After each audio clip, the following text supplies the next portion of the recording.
أعوذ بالله من الشيطان الرجيم.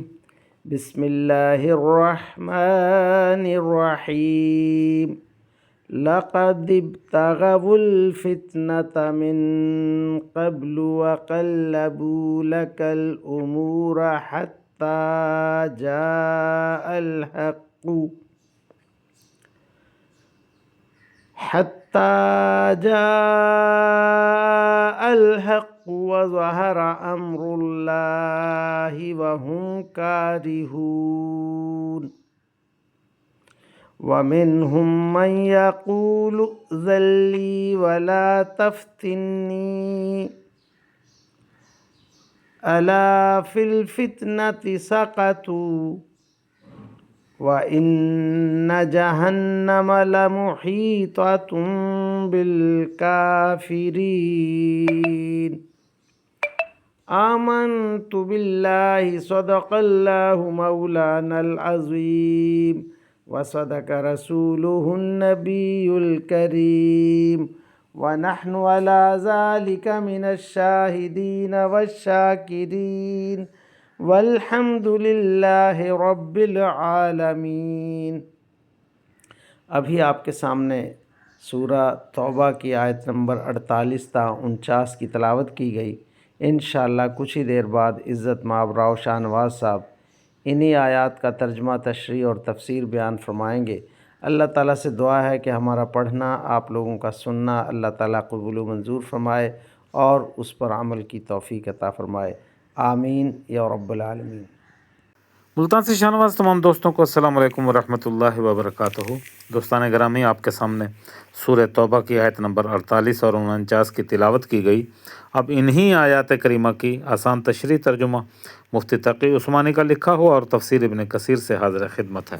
اللہ تعالیٰ قرآن پاک میں ارشاد فرما رہا ہے، اور ان لوگوں نے اس سے پہلے بھی فتنہ پیدا کرنے کی کوشش کی ہے اور یہ تمہیں نقصان پہنچانے کے لیے معاملات کے الٹ پھیر کرتے رہتے ہیں، یہاں تک کہ حق آیا، اللہ کا حکم غالب ہوا اور یہ کڑتے رہ گئے. اور انہی میں وہ صاحب بھی ہیں جو کہتے ہیں کہ مجھے اجازت دے دیجئے اور مجھے فتنے میں نہ ڈالیے. ارے فتنے میں تو یہ خود پڑے ہوئے ہیں. اللہ اکبر. اور یقین رکھو کہ جہنم سارے کافروں کو گھیرے میں لینے والی ہے. اب ان آیات کریمہ کی آسان تشریح. اس سے مسلمانوں کی فتوحات کی طرف اشارہ ہے جن میں فتح مکہ اور غزوہ حنین کے فتح سر فہرست ہیں. منافقین کی پوری کوشش تو یہ تھی کہ مسلمان کامیاب نہ ہونے پائیں، لیکن اللہ تعالیٰ کا حکم غالب آ گیا اور یہ منہ دیکھتے کہ دیکھتے رہ گئے. حضرت عبداللہ بن عباس رضی اللہ تعالیٰ عنہ سے روایت ہے کہ منافق میں ایک شخص جد بن قیس تھا.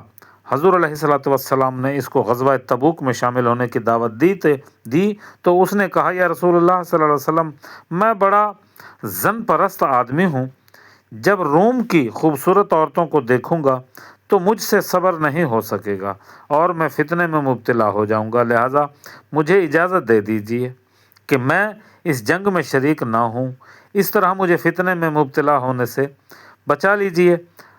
اس آیت میں اس کی طرف اشارہ ہے. اللہ اکبر. اور روح المعانی میں اس کا مکمل تذکرہ موجود ہے. اب ان آیات کریمہ کی تفسیر ابن کثیر سے عنوان ہوتا ہے، منافق بذات خود ایک فتنہ ہے اور موقع پاتے ہی منافقت کی تلاش میں رہتے ہیں. اللہ تعالیٰ منافقین سے نفرت دلانے کے لیے فرما رہا ہے کہ کیا بھول گئے مدتوں یہ تو فتنہ فساد کی آگ سلگاتے رہے اور تیرے کام کے الٹ دینے کی 20 تدابیر کرتے رہے. مدینہ میں آپ صلی اللہ علیہ وسلم کا قدم آتے ہی تمام عرب نے ایک ہو کر مصیبتوں کی بارش آپ صلی اللہ علیہ وسلم پر برسا دی اور چڑھ دوڑے. اندر سے یہود مدینہ اور منافقی مدینہ نے بغاوت کر دی، لیکن اللہ تعالیٰ نے ایک ہی دن میں ان سب کی کمانیں اتار دیں اور جوش ڈھیلے پڑ گئے اور ان کے جوش ٹھنڈے ہو گئے. بدر کے مارکے میں ان کے ہوش اڑا دیے گئے، ان کے ارمان ذبح کر دیے گئے.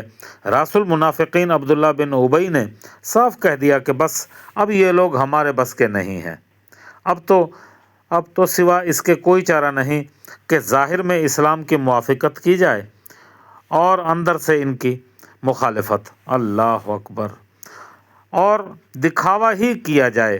پھر جوں جوں حق کی بلندی اور توحید کی اونچائی ہوتی گئی اور یہ جلتے اور کڑتے رہے۔ جد بن قیس نے حضور علیہ الصلوۃ والسلام سے فرمایا، اس سال نصرانیوں سے جلا وطن کرنے میں تو ہمارا ساتھ دے گا تو اس نے کہا، یا رسول اللہ صلی اللہ علیہ وسلم، مجھے تو معاف کر دیجئے، میری ساری قوم جانتی ہے کہ میں عورتوں کا بڑا شیدائی ہوں، اور عیسائی عورتوں کو دیکھ کر مجھ سے تو اپنا نفس روکا نہ جائے گا۔ آپ صلی اللہ علیہ وسلم نے اس سے منہ موڑ لیا۔ اس کا بیان اس آیت میں ہے کہ اس منافق نے یہ سارے بہانے بنائے، حالانکہ وہ فتنے میں تو پڑا ہوا ہے۔